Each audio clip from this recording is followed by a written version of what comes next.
চলে এলো আরও একটি টি-20 বিশ্বকাপ। বাংলাদেশে এখন পর্যন্ত যতগুলো টি-20 ওয়ার্ল্ড কাপ গিয়েছে সবগুলোতে ভিন্ন ভিন্ন ডিজাইনের জার্সি আমরা দেখেছি।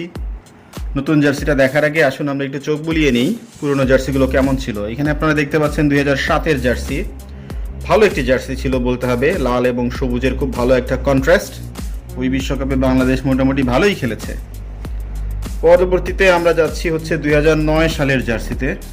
এই জার্সিটাও আমি বলবো ভালো ছিল। এখানে লাল সবুজের পাশাপাশি হলুদের একটা আবহ ছিল, যেটা ইউজ করা হয়েছে জার্সিতে। ইংল্যান্ডে হয়েছিল এই বিশ্বকাপটা যদ্দূর মনে পড়ে। এরপরে যাচ্ছি 2010-এ। 2010-এর জার্সিটাও সিমিলার টু 2009। এখানে আপনারা দেখতে পাচ্ছেন এই ওয়ার্ল্ড কাপে বাংলাদেশ মোটামুটি খেলেছিল, খুব একটা ভালো না, বাট পারফর্ম করেছিল মোটামুটি লেভেলের। তারপর যাচ্ছি হচ্ছে 2012 সালে। মুশফিকুর রহিমকে আমরা দেখতে পাচ্ছি জার্সি পরিহিত অবস্থায়। এই ওয়ার্ল্ড কাপটাও এভারেজ একটা ওয়ার্ল্ড কাপ ছিল বাংলাদেশের জন্য। জার্সিটার মানও বলবো এভারেজ, ভালোও না আবার খুব খারাপও না।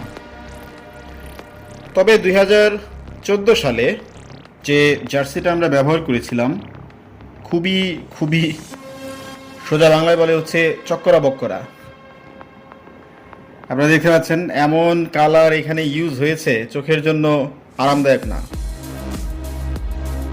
ওয়ার্ল্ড কাপটা তো আপনারা জানেনই, এভারেজের উপরে কখনোই টি-20 ওয়ার্ল্ড কাপ যায়নি।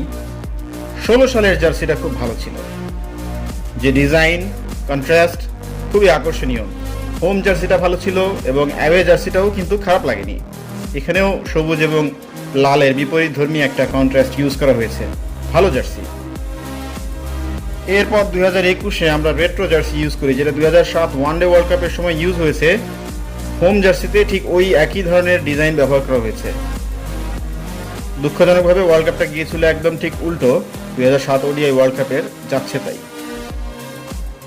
2022-এর জার্সিটাও ভালো ছিল আমি বলবো, যদিও অনেকে এই ধরনের অভিযোগ করেছে যে হোম জার্সি, যেটা সবুজ জার্সিতে ইন্টারনেট থেকে ডাউনলোড করা ডিজাইন ব্যবহার করা হয়েছে, বাট স্টিল এর অ্যাপ্লিকেশন ভালো ছিল। সো 2024 সালে এসে আমরা আরও একটি চক্করা বক্করা জার্সি পেয়ে গেলাম। দেখে মনে হচ্ছে টিকটকারদের জার্সি। জার্সিতে আর কি আসে যায়, আমরা তো সবাই জানি যে রেজাল্ট কি হতে যাচ্ছে। তারপরেও শুভকামনা থাকলো, আশা করি বাংলাদেশ ভালো খেলবে এবং আমাদেরকে গর্বিত করবে।